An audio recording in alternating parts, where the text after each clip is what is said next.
ಸತ್ಯನಾರಾಯಣ ಸ್ವಾಮಿಯ ಚತುರ್ಥೋಧ್ಯಾಯ. ಅದೇ ರೀತಿಯಾಗಿ ಈ ಕಥೆಯನ್ನು ಮುಂದುವರಿಸ್ತಾರೆ. ಯಾವ ರೀತಿಯಾಗಿ ಅಂದ್ರೆ ಆ ಮಾವ ಮತ್ತು ಹಳೆಯ ಇಬ್ರು ಕೂಡ ಮಹಾರಾಜರಿಗೆ ನಮಸ್ಕಾರವನ್ನು ಮಾಡಿ ಅವರ ರಾಜ್ಯದ ಕಡೆ ಮುಂದುವರಿಸ್ತಾರೆ. ಹಾಗೆ ಮುಂದುವರಿಸಬೇಕಾದ್ರೆ ಸಂಜೆ ಆಗುತ್ತೆ. ಒಂದು ನದಿ ತೀರದಲ್ಲಿ ಹೋಗಿ ಅವರ ಸ್ನಾನ ಸಂಧ್ಯಾ ವಂದನೆಗಳೆಲ್ಲ ಮುಗಿಸಿ ಅಲ್ಲಿರುವಂತಹ ಋಷಿಗಳಿಗೆ ದಾನ ಧರ್ಮವನ್ನೆಲ್ಲ ಮಾಡಿ ಅಲ್ಲಿಂದ ಮುಂದೆ ಹೋಗ್ಬೇಕಾದ್ರೆ ಸತ್ಯನಾರಾಯಣ ಸ್ವಾಮಿ ಒಂದು ಯೋಚನೆಯನ್ನು ಮಾಡ್ತಾನೆ. ಇವರಿಬ್ರು ಕೂಡ ಬದಲಾಗಿದ್ದಾರಾ ಇಲ್ಲ ಅದೇ ರೀತಿಯಾಗಿ ಆ ವೈಶ್ಯ ಇದಾನ ಅಂತ ಹೇಳಿ ಒಂದು ಪರೀಕ್ಷೆಯನ್ನು ಮಾಡಬೇಕು ಅಂತ ಹೇಳಿ ಅಲ್ಲಿಂದ ಮುಂದೆ ಹೋಗ್ತಾರೆ. ಆಗ ಸತ್ಯನಾರಾಯಣ ಸ್ವಾಮಿ ಒಂದು ಯೋಚನೆಯನ್ನು ಮಾಡಿ ಸನ್ಯಾಸಿ ವೇಷದಲ್ಲಿ ಆಗಿ ಬರ್ತಾನೆ. ಆ ಸನ್ಯಾಸಿ ವೇಷ ಆಗಿ ಬಂದು ಆ ವೈಶ್ಯನ ಕೇಳ್ತಾನೆ, ಏನಪ್ಪಾ ವೈಶ್ಯ ವ್ಯಾಪಾರಿ, ನಿನ್ನ ಹಣ್ಣಿನಲ್ಲಿ ಏನೇನಿದೆ ಅಂತ ಕೇಳಿದಾಗ ಆ ವೈಶ್ಯ ಮತ್ತು ಆ ಹಳೆಯ ಇಬ್ರು ಹೇಳ್ತಾರೆ, ನಮ್ಮ ಅಡುಗೆನಲ್ಲಿ ಬರೀ ಎಲೆ ಬಳ್ಳಿಗಳಿದೆ ಮತ್ತೇನಿಲ್ಲ ಅಂತ ಹೇಳ್ತಾನೆ. ಏನಕ್ಕೆ ಅಂದ್ರೆ ಆ ಸನ್ಯಾಸಿ ನಮ್ಮ ದ್ರವ್ಯಗಳೆಲ್ಲ ಅಪಹರಿಸಿ ಬಂದಿರಬೇಕು ಅಂತ ಹೇಳಿ ಆ ಸನ್ಯಾಸಿ ಹತ್ರ ಆ ವೈಶ್ಯ ಮತ್ತು ಮಾವ ಇಬ್ರು ಕೂಡ ಸುಳ್ಳನ್ನು ಹೇಳ್ತಾರೆ. ಆಗ ಆ ಸನ್ಯಾಸಿ ಏನ್ ಹೇಳ್ತಾನೆ ಅಂದ್ರೆ, ಸರಿನಪ್ಪ ಆಯ್ತು, ನಿಮ್ಮ ಮಾತು ಯಥಾರ್ಥವಾಗಲಿ, ಅಂದ್ರೆ ನೀವೇನ್ ಹೇಳ್ತಾ ಇದ್ರೋ ನಿಮ್ಗೆ ಅದೇ ರೀತಿ ಆಗ್ಲಿ ಅಂತ ಹೇಳಿ ಅಲ್ಲಿ ಆ ಸನ್ಯಾಸಿ ಹೊರಟೋಗ್ತಾನೆ. ಆ ಮಾವ ಮತ್ತು ಹಳೆಯದ್ರು ಕೂಡ ಅವರ ಪ್ರಯಾಣವನ್ನ ಮುಂದುವರಿಸ್ತಾರೆ. ಒಂದ್ ಸ್ವಲ್ಪ ದೂರ ಹೋಗ್ತಾ ಇದ್ದಾಗೇನೆ ಆ ಹಳ್ಳಿನಲ್ಲಿ ನೋಡ್ತಾರೆ ಬರೀ ಎಲೆ ಬಳ್ಳಿಗಳಿರುತ್ತಂತೆ. ಅವರಲ್ಲಿ ಏನು ದ್ರವ್ಯ ಇರುತ್ತೆ, ವಜ್ರ ವೈಡೂರುಗಳೆಲ್ಲ ಇರುತ್ತೆ, ಅವೆಲ್ಲ ಕೂಡ ಮಾಯಾ ಆಗಿ ಬರೀ ಎಲೆ ಬಳ್ಳಿಗಳು ಮಾತ್ರ ಹಾಡಿನಲ್ಲಿ ಇರುತ್ತಂತೆ.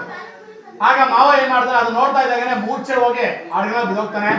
ಆ ಪಕ್ಕದಲ್ಲಿ ಒಂದು ಹಳ್ಳಿಯ ನೀರನ್ನೆಲ್ಲ ಹಾಕಿ ಮಾವನನ್ನ ಒಂದು ಸ್ವಲ್ಪ ಸಮಾಧಾನವನ್ನು ಮಾಡಿ ಆ ಮಾವನ ಹೇಳ್ತಾನೆ, ನೋಡಪ್ಪ ಮಾವ, ನಾವು ಯಾವ ಸನ್ಯಾಸಿ ಹತ್ರ ಅಸತ್ಯವನ್ನು ಹೇಳಿದ್ದೀರೋ ಆ ಸನ್ಯಾಸಿ ಒಂದು ಶಾಪದಿಂದ ನಮಗೆ ಈ ರೀತಿ ಆಗಿದೆ. ನಾವು ತಿರುಗಿ ಅದೇ ರೀತಿಯಾಗಿ ಆ ಸನ್ಯಾಸಿ ಹತ್ರ ನಾವು ಕ್ಷಮೆಯನ್ನು ಕೇಳಿದರೆ ನಮ್ಮ ಇಷ್ಟಾದವೆಲ್ಲ ಸಿಗುತ್ತೆ ಅಂತ ಹೇಳಿ ಆ ಮಾವ ಮತ್ತು ಹಳೆಯ ಇಬ್ರು ಕೂಡ ಆ ಸನ್ಯಾಸಿ ಹತ್ರ ಹೋಗಿ ಹೇಳ್ತಾರೆ, ನೋಡಪ್ಪ ಸನ್ಯಾಸಿ, ನಾವು ನಿಮ್ಮ ಹತ್ರ ಯಾವ ಅಸತ್ಯವನ್ನು ಹೇಳಿದ್ದೀರೋ ಅಂತ ಅಪರಾಧವನ್ನು ಕ್ಷಮಿಸಿ ನಮ್ಮ ದ್ರವ್ಯ ಕೂಡ ನಮಗೆ ಪುನಃ ಸಿಗಲಿ ಅಂತೇಳಿ ಆ ಸನ್ಯಾಸಿ ಹತ್ರ ದೀರ್ಘವಾಗಿ ನಮಸ್ಕಾರ ಮಾಡ್ತಾನೆ. ಆಗ ಸತ್ಯನಾರಾಯಣ ಸ್ವಾಮಿ ಸಂತುಷ್ಟನಾಗಿ ಅವನ ನಿಜ ರೂಪವನ್ನು ತೋರಿಸ್ತಾನೆ. ಯಾವ ರೀತಿಯಾಗಿ ಅಂದ್ರೆ ಶಂಕು ಚಕ್ರವದ ಮಾಲೆ ಭೂಷಿತನಾಗಿ ಕಾಣಿಸ್ಕೊಂಡನಂತೆ. ಅದಕ್ಕೆ ಆ ಸನ್ಯಾಸಿ ರೂಪವನ್ನು ನೋಡ್ತಾ ಇದ್ದಾಗೇನೆ ಆ ವೈಶ್ಯ ಹೇಳ್ತಾನೆ, ಒಂದು ಸ್ತೋತ್ರವನ್ನು ಮಾಡಿಸ್ತಾನೆ. ಯಾವ ರೀತಿ ಅಂದ್ರೆ ಶಾಂತಾಕಾರಂ ಭುಜಗ ಶಯನಂ ವಿಶ್ವಧಾರಂ ಶಾಂತಾಕಾರಂ ಭುಜಗಶಯನಂ ಪದ್ಮನಾಭಂ ಸುರೇಶಂ ವಿಶ್ವಾಧಾರಂ ಗಗನದೃಶಂ ಮೇಘವರ್ಣಂ ಶುಭಾಂಗಂ ಲಕ್ಷ್ಮೀಕಾಂತಂ ಕಮಲನಯನಂ ಯೋಗಿರುಧ್ಯಾನಗಮ್ಯಂ ವಂದೇ ವಿಷ್ಣುಂ ಭೋವಯಾನಂ ಸರ್ವಲೋಕೈಕನಾಥಂ ಅಂತ ಹೇಳಿ ಆ ಸ್ತೋತ್ರ. ಯಾವ ರೀತಿ ಅಂದ್ರೆ ಆ ಲಕ್ಷ್ಮೀ ಸಮೇತವಾಗಿ ಸತ್ಯನಾರಾಯಣ ಆಕಾಶದ ರೂಪವಾಗಿ ಕಾಣಿಸ್ತಾ ಇರ್ತಾನಂತವ್ರು. ಆಚೆ ಮಾತು ಕಮ್ಮಿ ಮಾಡಿ.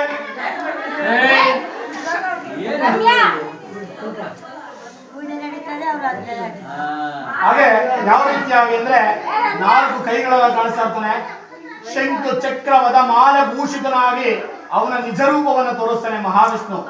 ಆಗ ಆ ವ್ಯಾಪಾರಿ ಹೇಳ್ತಾನೆ, ನೋಡಪ್ಪ ಸನ್ಯಾಸಿ, ಯಾಕೆ ನೀನು ವ್ಯಸನ ಬಿಡುತ್ತೀಯ, ನೀನು ಮಾಡಿದ ತಪ್ಪುಗಳ ಫಲವಾಗಿ ಈ ರೀತಿಯಾಗಿದೆ ಅಂತ ಹೇಳಿದಾಗ ಆ ಸನ್ಯಾಸಿ ಹೇಳ್ತಾನೆ, ನೋಡಪ್ಪ ಭಗವಂತ, ದೇವತೆಗಳು ಕೂಡ ನಿನ್ನ ಆಶ್ಚರ್ಯ ಗುಣಗಳು ಯಾರಿಗೂ ಕೂಡ ತಿಳಿಯಲು ಸಾಧ್ಯ ಇಲ್ಲ.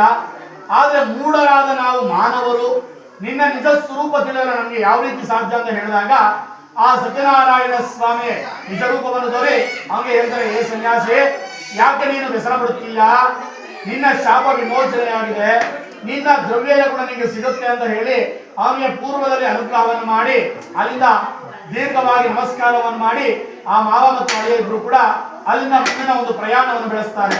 ಆಗ ಅವರ ರಾಜ್ಯದ ಸಮೀಪ ಹತ್ರ ಬರಬೇಕಾದ್ರೆ ಒಬ್ಬ ದೂತನನ್ನ ಹೇಳಿ ಕಳಿಸ್ತಾರೆ. ಅಂದ್ರೆ ಆಗಿನ ಕಾಲದಲ್ಲಿ ನಾವು ಇವಾಗ ಏನಂದ್ರೆ ಫೋನ್ ಮಾಡಿ ಹೇಳ್ತೀರಿ ಬರ್ತಾ ಇದೀರಿ ಅಂತ ಅಲ್ವಾ, ಇಲ್ಲ ಮೊದಲೊಂದು ಲೆಟರ್ ಕಳಿಸ್ತಾ ಇದ್ರು. ಆದ್ರೆ ಆಗಿನ ಕಾಲದಲ್ಲಿ ಏನಂದ್ರೆ ಒಬ್ಬ ದೂತ ಅಂದ್ರೆ ಮೊದಲು ಯಾರನ್ನಾದ್ರೂ ಒಬ್ಬರು ಕಳಿಸಿ ಅವರ ಮನೆಯಿಂದ ಎಲ್ಲಾನು ಅಲ್ಲಿ ಬರೋ ತರ ಮಾಡ್ಕೊಳ್ಳೋದು ಅಂತ ಹೇಳಿ ಆಗ ಹೇಳಿ ಕಳಿಸ್ತಾನೆ. ಆ ಒಬ್ಬ ದೂತ ಹೋಗಿ ಆ ಮನೆಯಲ್ಲಿ ಹೇಳ್ತಾನೆ, ನೋಡಮ್ಮ, ನಿಮ್ಮ ಯಜಮಾನರು ಹಾಗೂ ನಿಮ್ಮ ಗಂಡ ಇಬ್ರು ಕೂಡ ನಮ್ಮ ರಾಜ್ಯದ ಸಮೀಪಕ್ಕೆ ಬರ್ತಾ ಇದ್ದಾರೆ, ನಿಮ್ಮ ಬಂಧುಗಳನ್ನೆಲ್ಲ ಕರ್ಕೊಂಡು ಒಂದು ನದಿಯ ಸಮೀಪಕ್ಕೆ ನೀವು ಹೋಗ್ಬೇಕಂತ ಅವ್ರನ್ನ ಬರಮಾಡ್ಕೋಬೇಕಂತ ಹೇಳಿ ಕಳಿಸ್ತಾನೆ. ಆಗ ಆ ಸ್ವಾಮಿ ಒಂದು ವ್ರತ ಮಾಡ್ತಾ ಇರ್ತಾರೆ. ತಾಯಿ ಮತ್ತು ಮಗಳು ಇಬ್ರು ಕೂಡ ವ್ರತವನ್ನು ಮಾಡ್ತಾ ಇರ್ತಾರೆ. ಆ ವ್ರತವನ್ನು ಮಾಡಬೇಕಾದ್ರೆ ಈ ವಿಚಾರವನ್ನು ಕೇಳಿ ಆ ಮಗಳು ಏನ್ ಮಾಡ್ತಾರೆ ಅಂದ್ರೆ ವ್ರತವನ್ನು ಮುಗಿಸಿ ಆ ಸ್ವಾಮಿ ಒಂದು ಪ್ರಸಾದವನ್ನು ಭಕ್ಷಣೆಯನ್ನು ಮಾಡ್ತೀರಾ ತನ್ನ ಪದೇ ನೋಡೋ ಆತುರದಿಂದ ಅಲ್ಲಿ ಬರ್ತಾಳಂತೆ. ಆಗ ಸತ್ಯನಾರಾಯಣ ಸ್ವಾಮಿ ಒಂದು ಕೋಪ ಉಂಟಾಗುತ್ತೆ, ನೋಡು ಈ ವ್ರತವನ್ನು ಮಾಡಿ ನನ್ನ ಪ್ರಸಾದವನ್ನು ತಿರಸ್ಕಾರವನ್ನು ಮಾಡಿ ಹೋಗಿದ್ದಾಳೆ, ಇದಕ್ಕೆ ಅವ್ರಿಗೇನಾದ್ರೂ ಒಂದು ಶಾಪ ಕೊಡಬೇಕು ಅಂತೇಳಿ ತನ್ನ ಗಂಡನನ್ನ ಜಲದಲ್ಲಿ ಮುಳುಗಿಸ್ಬಿಡ್ತಾಳಂತೆ. ಆಗ ತನ್ನ ಹೆಂಡತಿ ಬರ್ತಾಳೆ, ಮಗಳು ಲೀಲಾವತಿ ಬರ್ತಾಳೆ, ತನ್ನ ಗಂಡನ ನೋಡ್ಬೇಕಂತ ಆತುರದಲ್ಲಿ ಬಂದ್ರೆ ಗಂಡ ಯಾವಾಗ ಅದೃಶ್ಯನಾಗಿರ್ತಾನೆ ಆಗ ಮೂರ್ಛೆ ಹೋಗಿ ನದಿ ತೀರದಲ್ಲಿ ಬಿದ್ದೋಗ್ತಾಳೆ ಮಗಳು. ಆ ವೈಶ್ಯ ಮತ್ತು ಕಲಾವತಿ ಇಬ್ರು ಕೂಡ ಯೋಚನೆ ಮಾಡ್ತಾರೆ, ಇಷ್ಟೊತ್ತು ಕೂಡ ನನ್ನ ಹಳ್ಳಿಯ ನನ್ನ ಜೊತೆಲೇ ಇದ್ದ, ಆದ್ರೆ ತಕ್ಷಣದಲ್ಲಿ ಹೇಗೆ ಮಾಯವಾದ, ಎಲ್ಲ ಅನಾಹುತ ಕೂಡ ಆ ಸ್ವಾಮಿ ಒಂದು ಶಾಪದಿಂದ ಆಗಿರಬಹುದು, ಅಥವಾ ನಾನು ಆ ಸ್ವಾಮಿ ಒಂದು ಶಾಪದಿಂದ ಈಗೇನೋ ಆಗಿದ್ಯಾ ಅಂತ ಹೇಳಿ ಯೋಚನೆಯನ್ನು ಮಾಡಿ ದೀರ್ಘವಾಗಿ ನಮಸ್ಕಾರವನ್ನು ಮಾಡ್ತಾರೆ. ಆಗ ತನ್ನ ಮಗಳು ಏನು ಅಂದ್ರೆ ಆಗಿನ ಕಾಲದಲ್ಲಿ ಪದ್ಧತಿ ಏನಂದ್ರೆ ತನ್ನ ಗಂಡ ಹೋದ ಅಂದ್ರೆ ಅವನ ಹಿಂದೆ ಸಹಗಮನವನ್ನು ಮಾಡಬೇಕು ಅಂತಿತ್ತಂತೆ. ಅಂದ್ರೆ ಗಂಡ ಹೋದ್ರೆ ಗಂಡನ ಹಿಂದೆ ಹೆಂಡತಿ ಹೋಗಬೇಕು ಅಂತ ಇತ್ತಂತೆ. ಅದಕ್ಕೆ ಸಹಗಮನ ಅಂತ ಹೇಳ್ತೀವಿ ನಾವು. ಆ ಸಹಗಮನವನ್ನ ಗಂಡನ ಒಂದು ಪಾದುಕೆಯನ್ನು ತಗೊಂಡು ನಾನು ಕೂಡ ಸಹಗಮನವನ್ನು ಮಾಡಬೇಕು ಅಂತ ಹೇಳಿ ನದಿ ತೀರಕ್ಕೆ ಹೋಗ್ಬೇಕಾದ್ರೆ ಆ ಸ್ವಾಮಿ ಒಂದು ಆಶೀರ್ವಾದದಿಂದ ಆಕಾಶವಾಣಿ ನುಡಿಯುತ್ತೆ, ನೋಡಪ್ಪ ವೈಶ್ಯ, ನಿನ್ನ ಮಗಳು ಸ್ವಾಮಿ ಒಂದು ಪ್ರಸಾದವನ್ನು ತಿರಸ್ಕಾರ ಮಾಡಿ ಬಂದಿದ್ದಾಳೆ, ಇದಕ್ಕೋಸ್ಕರ ಮನೆಗೆ ಹೋಗಿ ಸ್ವಲ್ಪವಾದರೂ ಪ್ರಸಾದವನ್ನು ಭಕ್ಷಣೆಯನ್ನು ಮಾಡಿದರೆ ನಿನ್ನ ಹಳಿಯ ಸಿಗ್ತಾನೆ ಅಂತ ಹೇಳಿ ಆ ಆಕಾಶವಾಣಿ ಒಂದು ತೊರೆ ಹೊತ್ತಿಯನ್ನು ಹೇಳ್ತಾನೆ. ಅತಿ ತ್ವರೆಯಿಂದ ಮನೆಗೆ ಹೋಗಿ ಆ ಸ್ವಾಮಿಯ ಒಂದು ಪೂಜೆಯನ್ನು ಮಾಡಿ ಆ ಸ್ವಾಮಿಯ ಒಂದು ಪ್ರಸಾದವನ್ನು ಭಕ್ಷಣೆಯನ್ನು ಮಾಡಿ ಅಲ್ಲಿ ದೀರ್ಘವಾಗಿ ನಮಸ್ಕಾರವನ್ನು ಮಾಡಿ ಅದೇ ರೀತಿಯಾಗಿ ನದಿ ತೀರಕ್ಕೆ ಬರ್ತಾಳೆ. ಆಗ ಆ ಸ್ವಾಮಿಯ ಒಂದು ಶಾಪ ವಿಮೋಚನೆಯಾಗಿ ಆ ಹಳಿಯ ಮತ್ತು ಹಡಗು ನೀರಿನಿಂದ ಅದೃಶ್ಯವಾಗಿ ಮೇಲೆ ಬರುತ್ತಂತೆ. ಹಾಗೆ ಆ ಸ್ವಾಮಿ ಒಂದು ದೀರ್ಘವಾಗಿ ನಮಸ್ಕಾರವನ್ನು ಮಾಡಿ ತನ್ನ ಮಗಳು ಲೀಲಾವತಿ ತನ್ನ ತಂದೆಗೆ ಹೇಳ್ತಾನೆ, ನಡೀರಿ ತಂದೆ, ಇವತ್ತು ಯಾಕೆ ನಾವು ವ್ಯಸನ ಬಿಡಬೇಕು ಅಂತ ಹೇಳಿ ಒಂದು ಆನಂದ ಖುಷಿಯಿಂದ ತನ್ನ ಮನೆಗೆ ಹೋಗಿ ಪ್ರತಿ ಮಾಸದಲ್ಲೂ ಸಂಕ್ರಾಂತಿ ಈ ವರ್ಷ ಕಾಲದಲ್ಲಿ ಆ ಸ್ವಾಮಿ ಒಂದು ವ್ರತವನ್ನು ಮಾಡ್ತಾ ಇರ್ತೀನಿ ಅಂತ ಹೇಳಿದ್ರೆ ಸ್ಕಾಂದಾಪುರಾಣದಲ್ಲಿರುವಂತಹ 4ನೇ ಅಧ್ಯಾಯವು ಸಮಾಪ್ತ. ಪ್ರಸಾದವನ್ನು ತಿರಸ್ಕಾರವನ್ನು ಮಾಡಿ ಹೋದ್ರೆ ಏನಾಗುತ್ತೆ ಅಂತ ಹೇಳಿ ಈ 5ನೇ ಅಧ್ಯಾಯ ಹೇಳಿರುವಂತ ಸಾರಾಂಶ ಅಂತ ಹೇಳಿ, ಸರಿನಾ? ಶ್ರೀ ಲಕ್ಷ್ಮೀ ನಮರದ ಸತ್ಯನಾರಾಯಣ ಸ್ವಾಮಿಯ ಪಂಚಮೋಧ್ಯಾಯ ಸೂತ ಮಹಾಮುನಿಗಳು ಹೇಳುತ್ತಾರೆ. ಅದೇ ರೀತಿಯಾಗಿ ಒಬ್ಬ ಮಹಾರಾಜ ಇರ್ತಾನೆ, ಮಹಾರಾಜನ ಹೆಸರು ಅಂಗಧ್ವಜ ಅಂತೇಳಿ ಮಹಾರಾಜನ ಹೆಸರಾಗಿರುತ್ತೆ. ಆ ರಾಜನ ಕೆಲಸ ಏನಾಗಿರುತ್ತೆ ಅಂದ್ರೆ ತನ್ನ ದೇಶದಲ್ಲಿರುವಂತಹ ಪ್ರಜೆಗಳನ್ನ ಒಂದು ಯೋಗಕ್ಷೇಮವನ್ನು ವಿಚಾರಿಸಿ ಅವರಿಗೆ ಒಂದು ರಕ್ಷಣೆಯನ್ನು ಮಾಡುವಂತಹ ಜವಾಬ್ದಾರಿಯನ್ನ ಮಹಾರಾಜನಿಗೆ ಕೊಟ್ಟಿರ್ತಾರೆ. ಈಗಿನ ಕಾಲದ ಮಹಾರಾಜರ ತರ ಅಲ್ಲ. ಆಗಿನ ಕಾಲದ ಮಹಾರಾಜನ ಅವನ ಒಂದು ಪ್ರಜೆಗಳನ್ನ ಯೋಗಕ್ಷೇಮವನ್ನು ವಿಚಾರಿಸಬೇಕು ಅನ್ನೋ ಒಂದು ಪದ್ಧತಿ ಆಗಿರುತ್ತೆ. ಹಾಗೆ ಸೈನಿಕರನ್ನೆಲ್ಲ ಕರೆಸಿ ಆ ಪ್ರಜೆಗಳನ್ನ ಎಲ್ಲ ಬಂದಿರ್ತಾರೆ ಪ್ರಜೆಗಳ ಮಹಾರಾಜನ ಹತ್ರಕ್ಕೆ. ಏನಪ್ಪ ಪ್ರಜೆಗಳೇ ಬಂದಿರುವಂತಹ ವಿಚಾರ ಏನು, ಯಾವ ಕಷ್ಟಗಳನ್ನ ನಮಗೆ ಏನು ತೊಂದರೆ ಆಗ್ತಾ ಇದೆ ಅಂತ ಹೇಳಿ ಆ ಮಹಾರಾಜ ಎಲ್ಲಾ ಪ್ರಜೆಗಳನ್ನ ಒಂದು ವಿಚಾರಣೆಯನ್ನು ಮಾಡ್ತಾನೆ.